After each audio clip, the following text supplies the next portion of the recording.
Habang kumakain ay nakasabit lang ang nag-iisa nilang ulam na tuyo. Inaamoy-amoy lang ito ni Babalo at hinawakan sabay lagay ng daliri niya sa sausawan. Nang tanungin siya ng kanyang pamangkin na si Ayala kung ano ginagawa niya ay sinabi nito na sinasawsaw niya ang amoy ng tuyo sa suka. Sinabi naman ni Zobel, "Pambihira ka Chong, amoy na nga lang sinasawsaw mo pa." Ngunit sinabi nito na hindi sila mag-uulam ng amoy ng tuyo kung nagpakatino lang sila sa trabaho.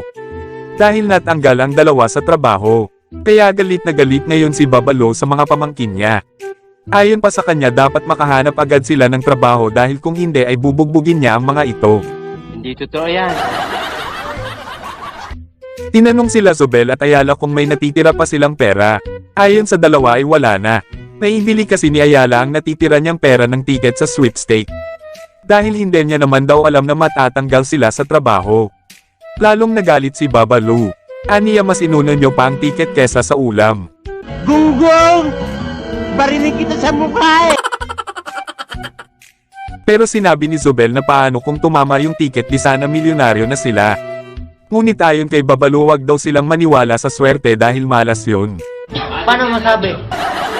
Sinabi pa ni Babalo na kaya Zobel di Ayala ang pinangalan ng magulang nila dahil gusto nito na yumaman sila. At para magsumikap sila sa buhay. Hindi para maniwala lang sa swerte. Wow naman! Wow! Wow! Maya-maya lang nagunahan na ang dalawa sa tuyo. Sinaway sila ni Babalo, wag daw kamayin baka mapanes. Dapat kutsarahin daw.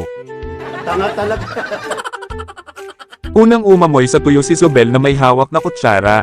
Pero dahan-dahan lang daw ang pag-amoy baka maubos ka agad. Sumunod ay si Ayala naman.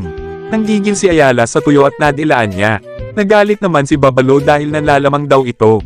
Ang sabi niya amoy lang at baka wala na silang ulam para bukas.